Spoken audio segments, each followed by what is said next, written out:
Namaste. Welcome to this panel discussion, episode 2.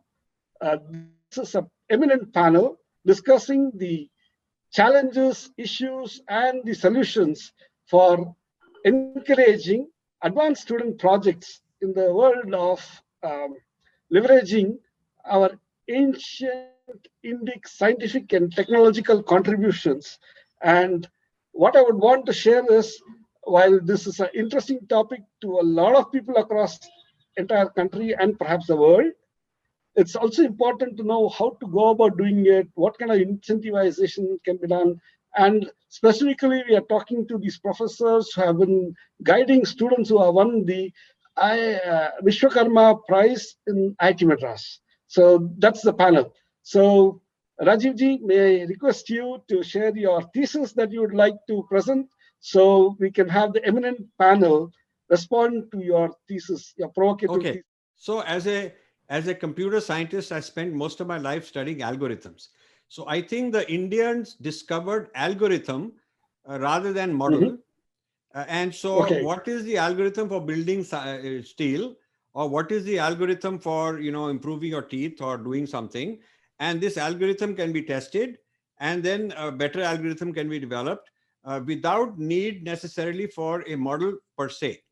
Now, if you look at artificial intelligence today, it is being criticized because the AI-based algorithm that has been perfected, machine learning is constantly improving its algorithm based on big data.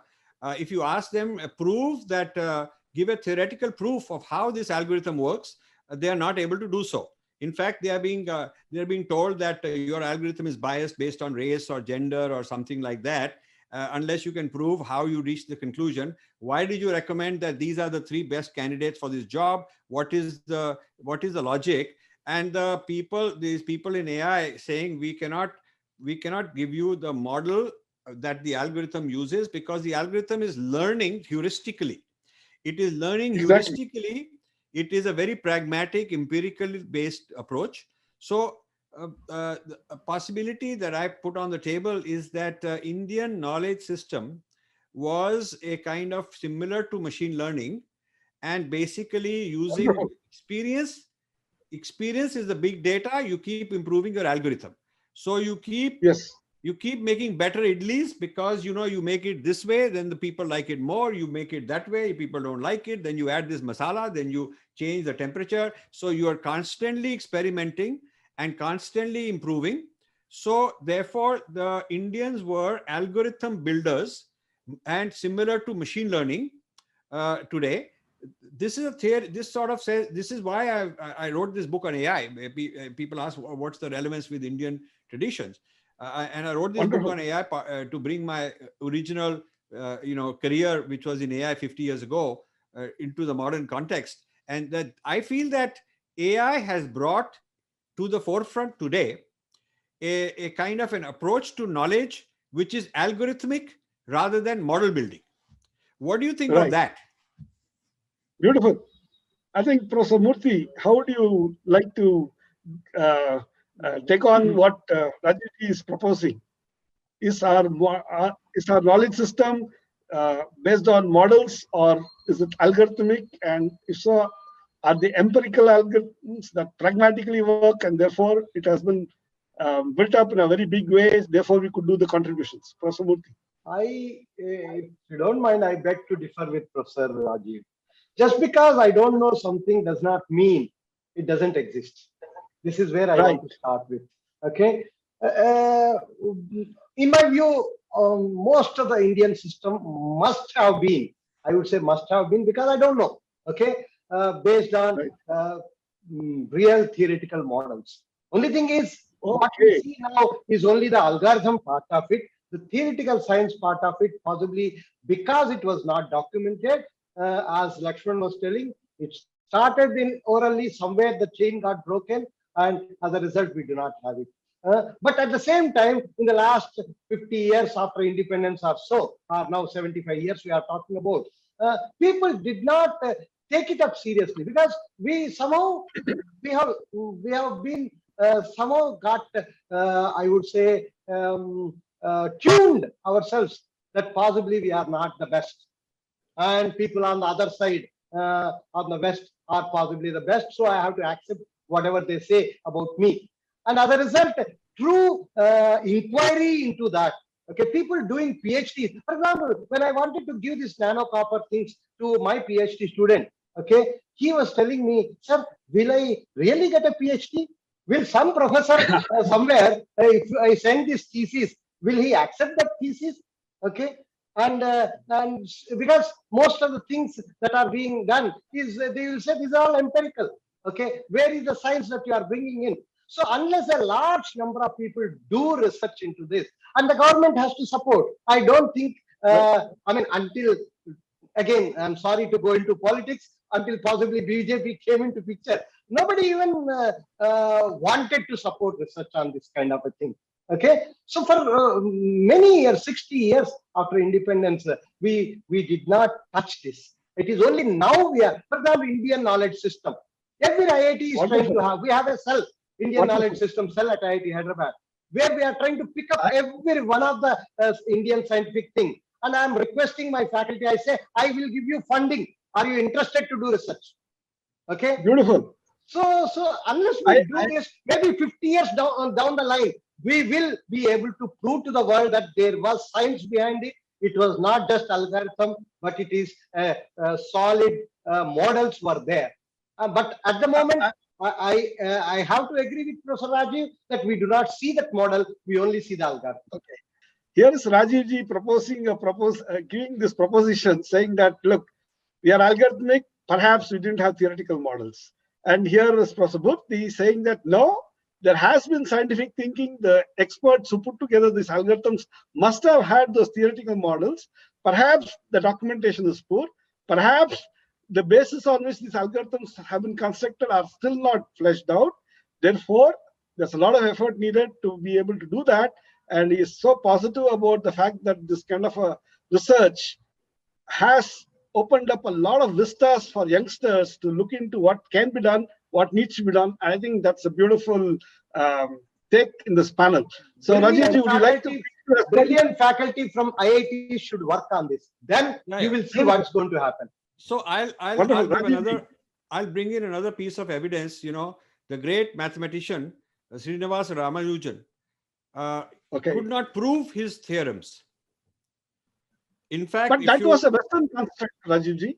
The notion of a proof. They kept saying proof.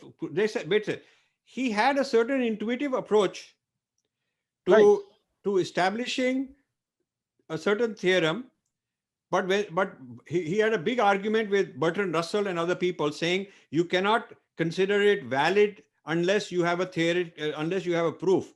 And they kept trying to teach him how to prove. They probably ruined a lot of his years of life that he could have spent better just producing intuitively theorems that were true.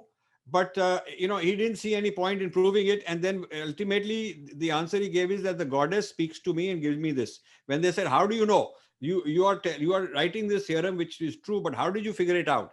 And so whatever the reason is, the answer he gave is that the goddess told me. So this is as recently as 100 years ago, we've had geniuses producing brilliant facts that are valid, but not based on necessarily a model, because even he himself said, I cannot prove it. Tell me why you think that happened. Rajiv ji, I would like to give you a couple of small updates, and I want to agree and agree to disagree with you. First and the foremost, the notion of pramana is very different from the notion of proof. The notion of proof is a very Western construct, which we have not yet internalized to be able to bring it out in a spontaneous way. But the notion of pramana was very much in the blood of these Indic researchers, if I cannot say so. And it is something which has not been built upon. More importantly, the theorems that Ramanujam had listed out, even now there are so many of these theorems for those proofs are still not known and people are working on it. But they have been succeeding, albeit at a slow pace, getting the proofs in place. That's a very interesting thing. So that's still an open question. Yeah, but not the point yet is, proved, but yet people are working on it. No, I'm saying that 100 years later they're able to prove it, but he did not derive it by proof. In Exactly. other That I words, agree. We all yeah, agree with that. I'm No, saying no. that no, I'm not talking about lack of, it's not that there's lack of proof. I'm saying that the Right. method of discovery, my question Yes. had to do with what was the method of discovery of root steel, for example. So the method of Right. discovery of Ramanujan was not through a model, and then based on that, he comes up with proofs of various kinds. It was a, it was a kind of some kind of a super intuitive, super rational, intuitive, maybe a pramana that does not build off of models. So I give you both Right. examples. I give you the example of Ayurveda, which is model based, and I give you Right.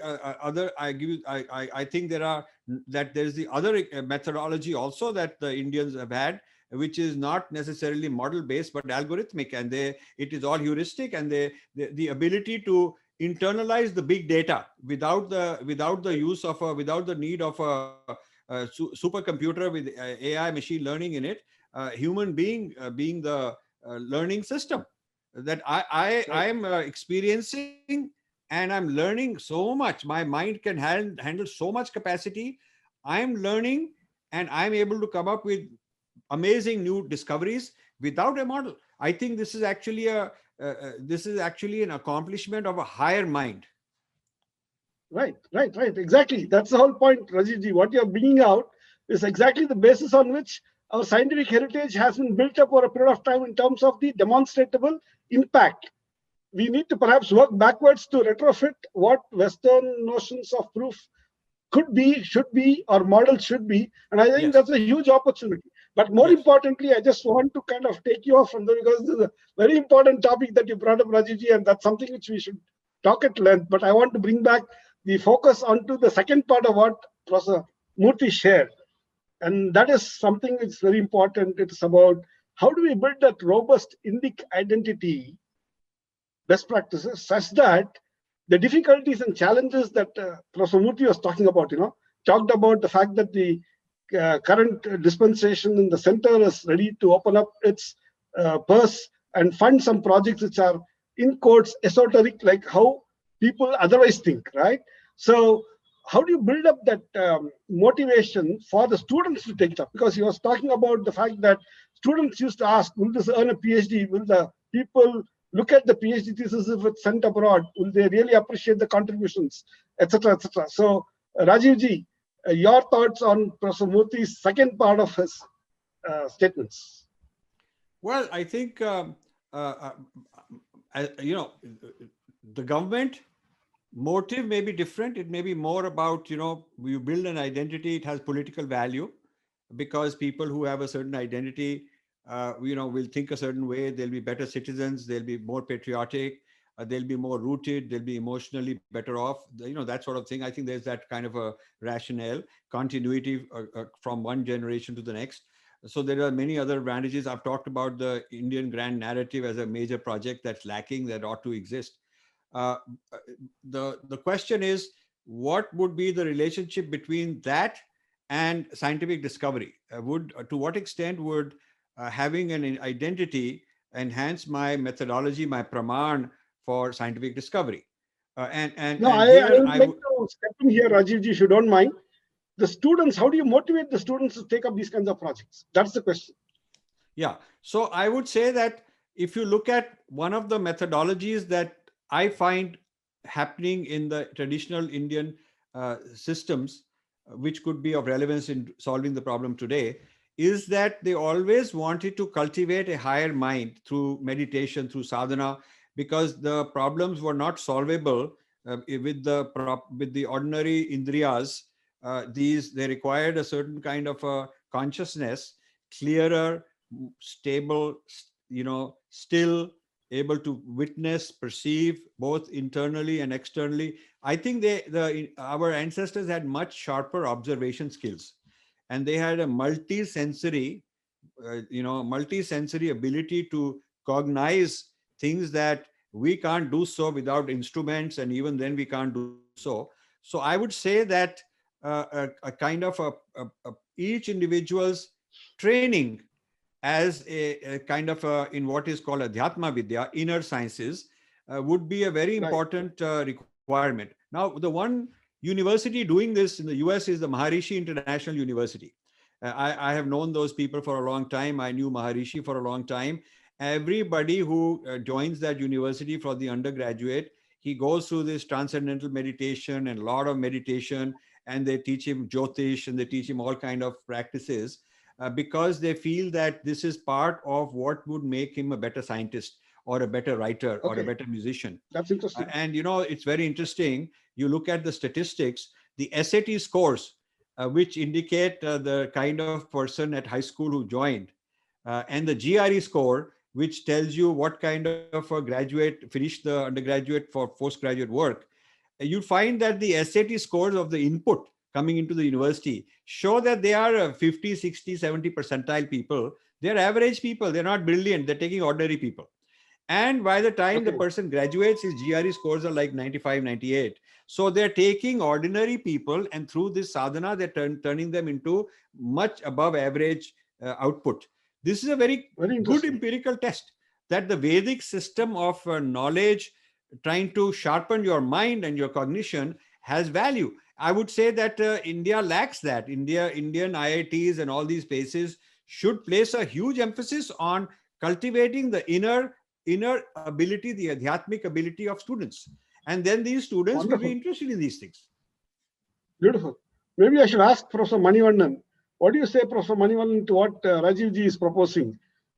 Is a student there only to kind of build up a certain skill set, or is there a need to transform oneself such that one becomes a lot more capable in order to nurture the skill set? Professor Manivannan. Yeah, sure. Thank you, Professor Mohan. And again, it's a relevant question, Rajiv ji. My view is that, first of all, in the Indian institutes, the students' definition of success is money. How big of money they can earn. And happiness is indexed to the money.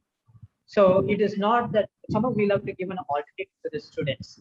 We'll have to somehow motivate them to look beyond the money. The inner motivation, like what Raju ji is talking about. Yes, so I think every individual is born with certain passion.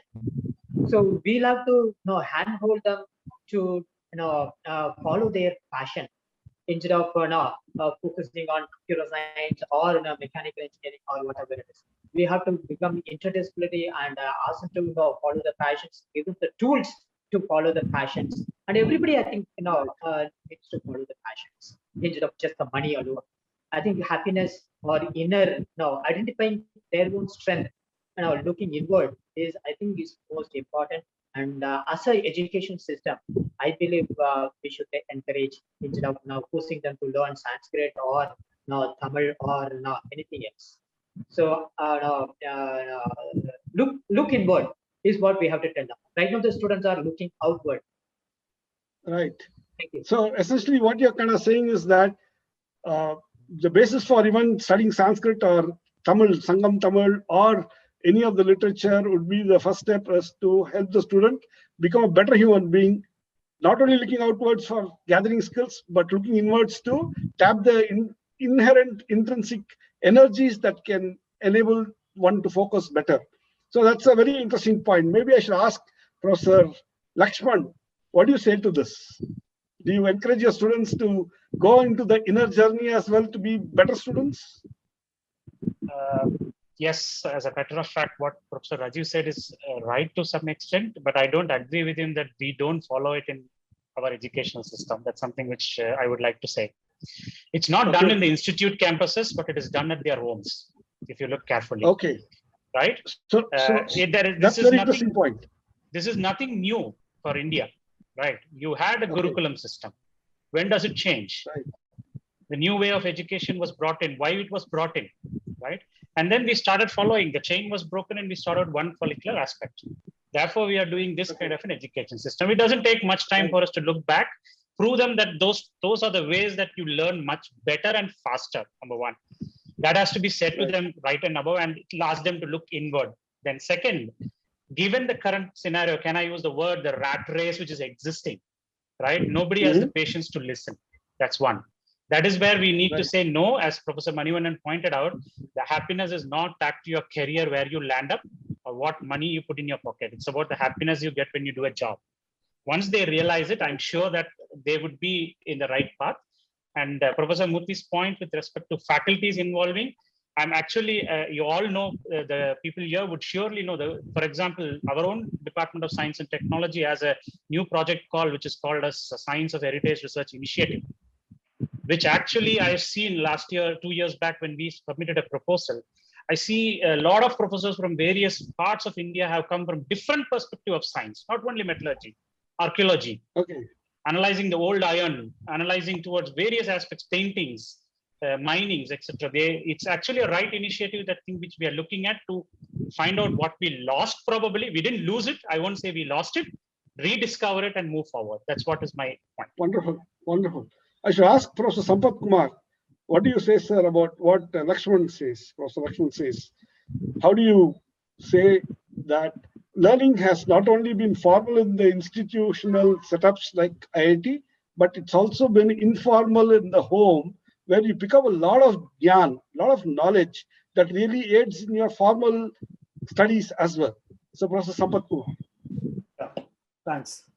Thanks, Professor Morgan. And my colleague Lakshman has clearly put it. It is already there with them actually. Only when they come to IIT, they miss it. But that's why when I take my class, I remind them actually. Not only in their home, that also in the curricula come through. In my class, I take little senior people. I purposely make it a point to say good morning, stand up, say, and sit down actually. Looks very hard, but tell them, no, this is what we have been used to it actually. Cultivate them, finally do it. Because I told them when you go for a job, you wish them, say hello to him. That inspiration has to come through actually. So we really, wherever possible, trying to remind them what they had learned actually, and then practice that. Other point will be with our anyone also indicated that now always you must see potential for them actually. Then they really get motivated. And in this particular example, what I want to suggest will be, now everybody want to become entrepreneur. There are jobs that will stop the same thing actually. We have got research park also there. We feel that the student can develop a thing and then can also develop it in a research park, come out of the product, will really get motivated to take it further actually. So we are looking at the opening, giving charges for them also. When you do this project, if you take it further, there are 1 or 2 years funding available there. You can do research for, develop a product, they really get motivated. Take the traditional knowledge into a product possible. That's what we like possible try for that also. Beautiful, beautiful. I think what you all three have just brought out is the fact that satisfaction comes, or rather professional satisfaction comes from what you have contributed rather than what you have achieved in terms of what you will consume. And maybe I should ask Professor Murthy, sir, what do you say to this? How do you nurture this contributory mindset of the students so that they really can put up with the difficulties of venturing out into areas, which is what research is all about, which is not really familiar or should I say politically correct or something which people would want to stick their necks out? What do you say, Professor Murthy? Yeah, in my view, what Lakshman has said, that yes, we do it at home, has happened from the days of in the Gurukul, everything was part of it. Okay, going inward and going outward, both were taught in these Gurukuls once upon a time. But then, thanks to our secular system that has come, for example, I'm very keen to start very soon, possibly next semester, a course on yoga. Okay. But then people will start looking at you are becoming religious. Okay. So people connect everything as if going inward is for everybody, for the whole world. I mean, in every religion, this going inward was being taught.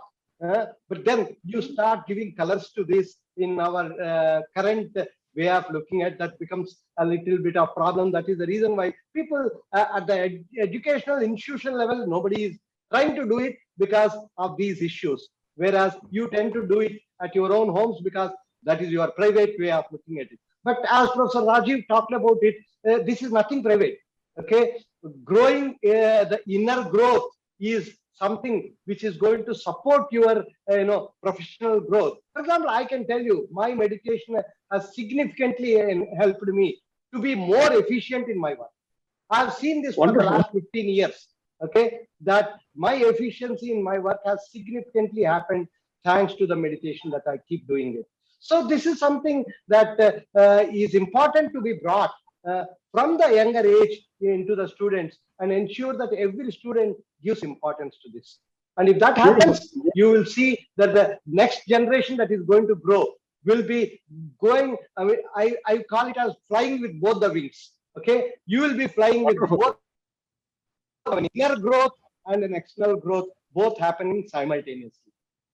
Wonderful. On that note, I'll go back to Rajiv ji and say, Rajiv ji, so here's the big question for you. So all the professors acknowledge the fact that inner growth has really enabled themselves and the students to be able to be much more professionally effective and efficient and contribute to the society at large. And yet the inner growth knowledge system, the inner growth technology, if I kind of say so, the inner growth thing, which is what Indic civilization ethos are all about, is not that really being welcomed at large. So Rajivji, your last word, how do you think we should get over this? And like to hear from you. Rajivji. So, I disagree with Professor Lakshman on that students have had this at home and maybe not in the classroom. Because when I look at the vast majority of these graduates from prestigious technology places, they want to go overseas. And when they go overseas, unlike China, where 95% of them go back to China, in the case of India, it's the other way around. Unless the visa doesn't allow them to stay, they'd love to stay overseas. So this kind of a materialistic chasing, and everybody, you go online and look at all the chatter of the Silicon Valley. I've had a closed room discussions with many Silicon Valley big shots, and it's all materialistic, and they make more money, and they want to make even more money. Then they're chasing millionaire wants to be billionaire wants to become more. I don't see any Adhyatma Vidya there. I mean, I'm sorry. Until Modi came into power, they were cynical about what I was doing. They would trash it. They would make fun of it. They would try to bring me down because this was not very popular politically. Since Modi came into power, they've switched colors because they will get some award. Maybe Modi will give some appointment. Maybe they'll join some kind of a committee. So they want to impress because this is now the new dispensation in Delhi and they want to get some deal. So when I was discussing these kind of issues with Silicon Valley people, firstly, they told me we'll do it closed door off camera. I mean, that's pretty, as if it's something shameful. Why is it something shameful? Right. And then their whole Q&A was based on, where do you think is the opportunity where we could go to India and buy out something, because maybe they have a failing steel plant, we have a failing, we could privatize ISRO, maybe we could privatize this, that, maybe DRDO, we can get a contract from DRDO. Even the so-called patriotic Indian NRIs, majority of them, their idea was, how the hell do we make some money out of it? How do we leverage India in a way that will be good for our business? And maybe we go start some venture fund, and and this venture fund, while they'll go there and talk about great desh bhakti and whatnot, but they're trying to make 10x their investment and buy it off and sell it to Google or something. So it is all pragmatic, materialistic, egotistical. I wouldn't say all, but I would say the vast majority of it. So I don't see the same adhyatmic spirit that would drive an Adi Shankara or that would drive a Panini, the geniuses of their age. I don't see that the highest IQ, most brilliant people entering the prestigious colleges in India are driven by the same passion and the same cause, which is a much higher purpose.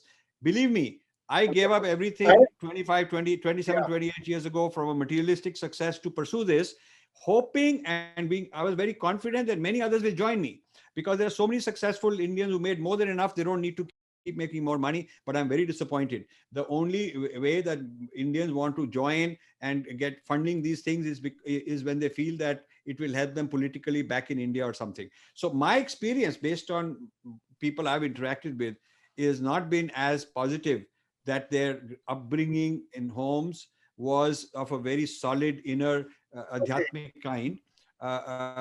Maybe we are looking at different parts of India. Very interesting point. In fact, on that note, I think there's a lot of hope that India has, that we have professors like Professor B.S. Murthy heading important institutions and has been trying to bring in the change that can really empower every Indian person to become a better professional. right? And I think on that note, there's a lot of things that Professor Lakshman, Professor Manivandan, Professor Sampath Kumar would definitely agree with you that apart from learning from home, there's so much more to be done at the institutional level. So let me kind of say thank you. We are all done a wonderful job discussing this. This is the end of episode 2. Thank you, professors. Thank you, Rajiv ji.